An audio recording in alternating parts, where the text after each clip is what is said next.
Welcome to After Hours Action. I'm Greg Greenberg from TheStreet. Let's wrap up the market. Stocks finished slightly higher Monday as data showing rising Chinese exports offset concerns the Fed will reduce its bond buying program as early as next week. The Dow added 5 points to 16,025, while the S&P was up 3 points to 1808. The Nas closed 6 points higher. In corporate news, McDonald's finished down 1% today after reporting November same-store sales in the U.S. fell 0.8%. Given Imaging, on the other hand, saw its shares jump 27% after Covidien agreed to buy the company for $860 million. Finally, food distributor Cisco leapt 10% after agreeing to buy U.S. Foods in a $3.5 billion deal.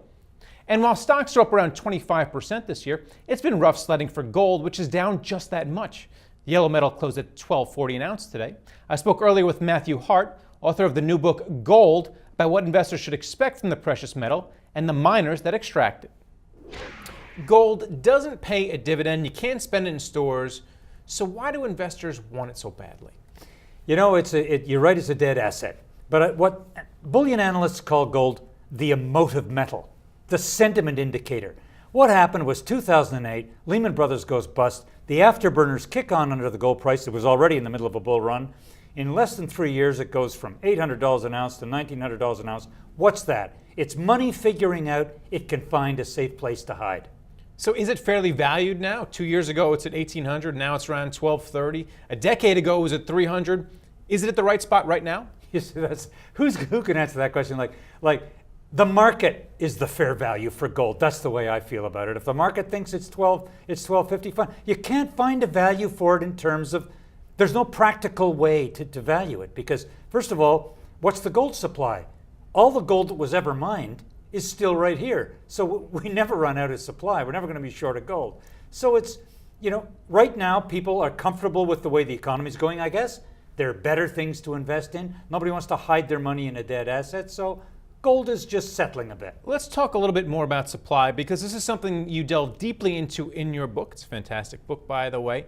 So when you visit mines around the world to see what they're extracting, what do you see the most happening in terms of the miners? Because there's been a lot of flux in the mining companies. A lot of CEOs have been pushed out. What are you seeing the most when it comes to the miners? A lot of miners are in trouble. For instance, Nick Holland at Goldfields in South Africa said just the other day, miners need $1,500 gold. Well, if you need $1,500 gold, you're in trouble. But a lot of Australian miners don't need that. When the price was really high, they dug out their low-grade stuff.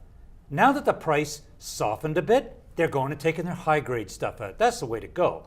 But there are a lot of mines that have like $1,000 gold, so they got a little room to go yet.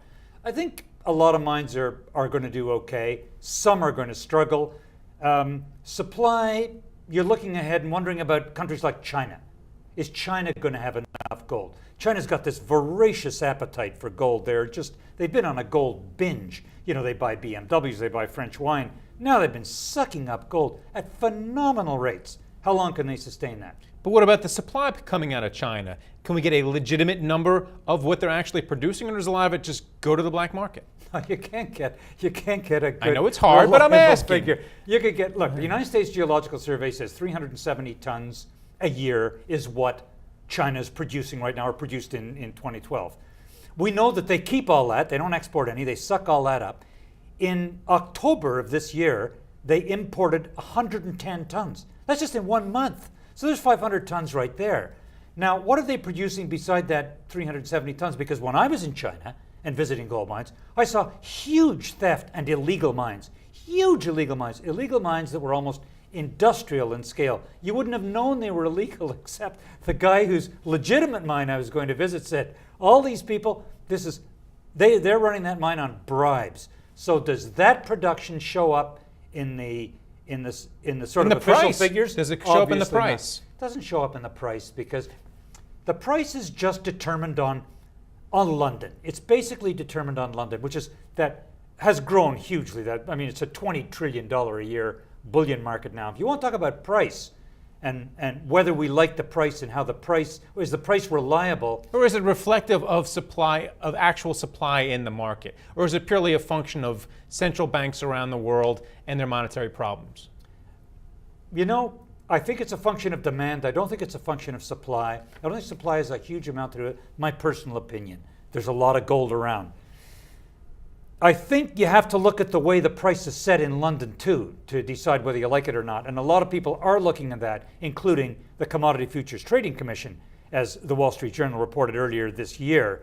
The London fix is a very non-transparent way to fix the price. And it's set by people, 5 bullion banks, who have positions in gold. And we now know, very recently from research done by a couple of Australian economists, that there's a huge amount of gold futures trading while the price is being set in that phone call that the bullion banks make. So do you think, just to sum up, that we're going to see what happened to LIBOR and that price fixing scam happen to gold, perhaps? I think we're going to see people take a very harder look at it. They already starting to, and I think they should. That's what they should peel back. We should have a more transparency, because people are setting the price of gold who have a position, and you can't like that. Our thanks again to Matthew Hart, and thank you for watching After Hours Action on the Street. From New York, I'm Greg Greenberg.